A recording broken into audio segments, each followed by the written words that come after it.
এই অধ্যায়ে আমরা অ্যাডোবি ইলাস্ট্রেটরের অত্যন্ত গুরুত্বপূর্ণ একটি বিষয় সিম্বল নিয়ে কাজ করব। আমরা যারা প্রফেশনাল ডিজাইনে কাজ করতে চাই তাদের অবশ্যই বিভিন্ন ধরনের শেপ বা অবজেক্ট নিয়ে কাজ করতে হয় এবং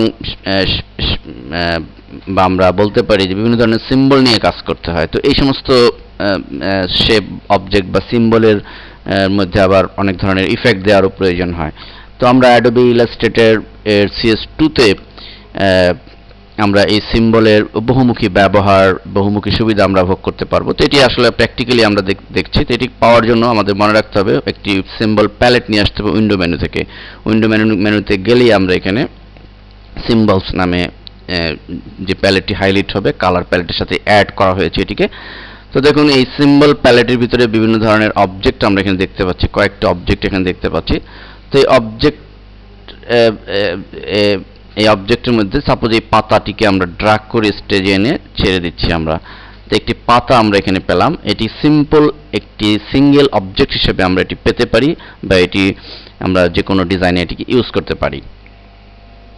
অন্যদিকে এই পাতা বা যে কোনো সিম্বল মধ্যে যদি কোনো ইফেক্ট দিতে চাই বা মডিফাই করতে চাই এর জন্য রয়েছে আমাদের একটি বিশেষ টুল, সেটা হচ্ছে যে সিম্বল স্প্রেয়ার টুল। এবং সিম্বল স্প্রেয়ার টুলটি যদি আমি ক্লিক করে চেপে ধরে রাখি তাহলে এর বেশ কিছু সাব অপশন আমাদের সামনে আসবে, যেগুলো কিনা এই সিম্বলটিকে বিভিন্নভাবে মডিফাই বা বিভিন্ন ধরনের ইফেক্ট আমরা সিম্বলের মধ্যে অ্যাপ্লাই করতে পারি।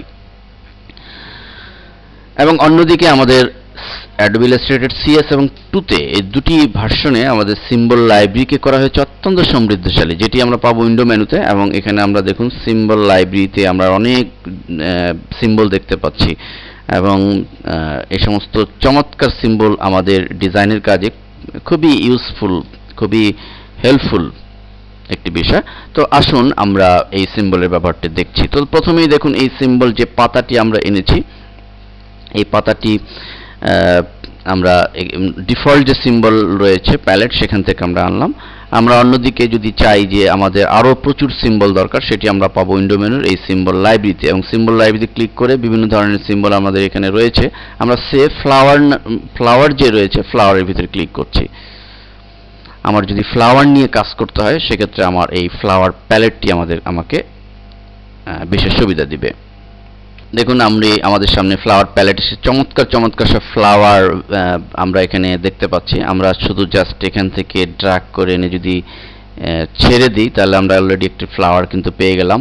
এটিকে আমরা ইচ্ছা মতো বড় ছোট করতে পারবো। এটি সবচেয়ে মজার ব্যাপার হচ্ছে যে এটি একটি ভেক্টর ইফেক্ট, এটি কোনো ইমেজ নয়, যেটি কিনা বড় ছোট করলে ফেটে যায়, এর পিক্সেলের কোয়ালিটি নষ্ট হয়ে যায়, আউটপুট এক্সপেকটেশন অনুযায়ী আসে না। কিন্তু ভেক্টর ইফেক্টে কিন্তু সেই সমস্যা নেই। তো মানে ইলাস্ট্রেটর যে ডিফল্ট যে setting vector effect, vector object, তো এই যে কোনো জাস্ট আমরা চেপে টেনে এনে আমরা এখানে ড্র্যাগ করলে সেটি কিন্তু আমরা পেয়ে যাচ্ছি। আমার যদি অন্য সিম্বল প্রয়োজন হয়, আমরা সিম্বল লাইব্রেরিতে এর ক্যাটাগরি অনুযায়ী ক্লাসিফিকেশন করা রয়েছে। আমরা মোবাইলের কোনো অবজেক্ট পেতে চাই, মোবাইলে ক্লিক করলে আমরা সেটি পাচ্ছি। আমরা ফ্যাশন ডিজাইনের উপর যদি চাই সেটি আমরা পাচ্ছি। এমনকি 3D সিম্বল আমাদের এখানে অ্যাড করা হয়েছে CS2-তে। তো আমরা এখান থেকে, এবং আমরা যারা ওয়েব নিয়ে কাজ করতে চাই, ইন্টারনেট নিয়ে কাজ করতে চাই, এখানে আমাদের প্রচুর ওয়েব আইকন আমরা পাবো। তো আমরা নেচারে ক্লিক করছি এবং এখান থেকে নেচারের যে সিম্বলগুলো আমরা এখন ইউজ করব। দেখুন এখানে নেচারে আমরা খুব সুন্দর সুন্দর অবজেক্ট এখানে দেখতে পাচ্ছি। এবং নেচার থেকে সাপোজ আমরা এই যে ঘাস, এই ঘাসের অবজেক্টটিকে আমরা ড্র্যাগ করে নিয়ে আসছি। আমরা একটু বড় করছি এবং এভাবে আমরা আমাদের সিম্বল লাইব্রেরি থেকে আমাদের অসংখ্য যে সমস্ত সিম্বল রয়েছে, প্রয়োজনীয় সিম্বলগুলো আমরা এখান থেকে কালেকশন করতে পারি। এবার মজার ব্যাপার হলো যে সিম্বল টুল আমাদের কি সুবিধা দিচ্ছে সেটি দেখা। দেখুন আমাদের সিম্বল স্প্রেয়ার টুলে যদি আমরা ক্লিক করি, এটি সিলেক্ট করে এখন আমরা যদি এইটির উপরে ড্র্যাগ করি এভাবে, দেখুন কি ঘটছে। আমরা লক্ষ্য করছি যে সিম্বলগুলো কিন্তু, সেই ঘাসগুলো কিন্তু অটোমেটিকলি গজিয়ে যাচ্ছে আশেপাশে। তো এই সিম্বল স্প্রেয়ার টুলের সাহায্যে আমরা একটি সিম্বলকে একাধিক অনেকগুলো সিম্বলে পরিণত করে ফেলতে পারি। আমাদের যদি একটা এনভায়রনমেন্ট তৈরি করার প্রয়োজন হয়, এটি কিন্তু আমাদের বিশেষ হেল্প করবে। এবং আমরা যদি এই ফ্লাওয়ারটির উপর স্প্রেয়ার করি, দেখুন তাহলে কি ঘটছে, আমরা অনেকগুলো ফ্লাওয়ার পাচ্ছি, চমৎকার সব ফ্লাওয়ার পাচ্ছি। এবং মোট কথা আমাদের যে কোনো সিম্বলের উপর এই স্প্রেয়ার টুলটি কাজ করবে। এবার আসি আমরা অন্যান্য অপশনগুলো একটু দেখার জন্য। আমরা সিম্বল স্প্রেয়ার টুলে ক্লিক করে আমরা দ্বিতীয় যেটি রয়েছে সেটি আমরা দেখুন সিম্বল শিফটার টুল, এটির কাজ কি আমরা এখন দেখব। এটি যদি আমরা দেখুন, আমরা শিফটার টুলের সাহায্যে সিম্বলগুলোকে কিন্তু এক জায়গায় কেন্দ্রীভূত না রেখে আমরা ছড়িয়ে দিতে পারছি। আমাদের প্রয়োজনে আমরা সিম্বলগুলো কিন্তু মডিফাই করতে পারছি, আমাদের নিজেদের মতো করে অর্গানাইজ করতে পারছি। এবং পরের যেটি রয়েছে সিম্বল কার্সার টুল, এটির সাহায্যে কি কাজ করা যায় দেখুন। এটির সাহায্যে কিন্তু আমরা সিম্বলকে আরও মডিফাই করে ফেলতে পারছি, আমরা ইচ্ছা মতো সিম্বলের আকৃতিকে চেঞ্জ করে ফেলতে পারছি। এবং তারপরে যেটি রয়েছে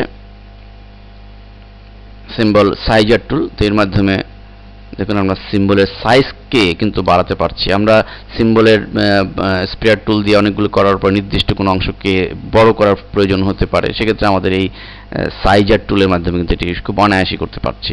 এবং পরের যেটি রয়েছে স্পিনার টুল, দেখুন স্পিনার টুলের কাজটি কি। স্পিনার টুলের সাহায্যে আমরা সিম্বলকে কিন্তু ঘুরিয়ে ফেলতে পারছি, স্পিন করে ফেলতে পারছি। আমরা সাপোজ এটিকে এর অবস্থানকে ঘুরিয়ে ফেলতে চাই, তাহলে কিন্তু এটি ঘুরে গেছে, যদিও ফুলের কারণে এটা বোঝা যাচ্ছে না, অন্য কোনো সিম্বল কিন্তু অবশ্যই এটি বোঝা যাবে। এবং তারপরে যেটি রয়েছে সিম্বল স্টেইনার টুল, এটির সাহায্যে দেখুন কি করা যায়। এখানে আমাদের অবশ্যই একটি ফিল কালার নিয়ে নিতে হবে, নতুবা এটি অ্যাপ্লাই হবে না। এজন্য আমরা এখানে সাপোজ আমরা এই সিম্বলগুলোকে যেটি আমরা সাজিয়েছি এটিকে বিভিন্ন কালারে, এই ফুলগুলো বিভিন্ন কালারে আমরা প্রেজেন্ট করতে চাই, তাহলে আমাদের ফিল কালার সাপোজ প্রথমটি আমরা দিচ্ছি গ্রিন কালার দিচ্ছি। এখন সাপোজ গ্রিন কালার দিয়ে আমরা যদি এটিকে ফিল করি, দেখুন এটি কিন্তু গ্রিন হয়ে গেল। এরপর আমরা সাপোজ পরেরটি আমরা ইয়েলো কালার দিচ্ছি, এবং এটা এই নিচের অংশ আমরা ইয়েলো দিলাম, দেখুন ইয়েলো হয়ে গিয়েছে। তো এভাবে আমরা বিভিন্ন কালার পরিবর্তন করেও আমরা এই আমাদের সিম্বলগুলোকে সুন্দরভাবে ফুটিয়ে তুলতে পারি। এবং পরে আর যেটি রয়েছে সেটি হচ্ছে সিম্বল স্ক্রিনার টুল, দেখুন এটার কাজ। এটি ক্লিক করি তাহলে কি ঘটছে, মূলত সিম্বলের মধ্যে ওয়াটারমার্ক ইফেক্ট দেওয়া, জলছাপের ইফেক্ট দেওয়ার জন্য কিন্তু এটি কিন্তু হালকা হয়ে গিয়েছে, জল সাফ হয়ে যায়। আমরা যে অংশ করি, যে অংশ আমরা করবো সেই অংশই হালকা হয়ে যাবে, ওয়াটারমার্ক ইফেক্ট পড়বে। তো মূলত আমাদের সিম্বল এবং সিম্বল টুল, সিম্বল প্যালেট এবং সিম্বল লাইব্রেরি, এই তিনের সমন্বয়ে আমাদের সিম্বল নিয়ে কাজ করতে হবে। আমাদের যখন আমরা প্রফেশনাল ডিজাইন নিয়ে কাজ করতে যাব, তখন আমাদের এই ধরনের অসংখ্য সিম্বলের প্রয়োজন হবে, আবার এই সিম্বলগুলোকে মডিফাই করার প্রয়োজন হবে, ইফেক্ট দেওয়ার প্রয়োজন হবে।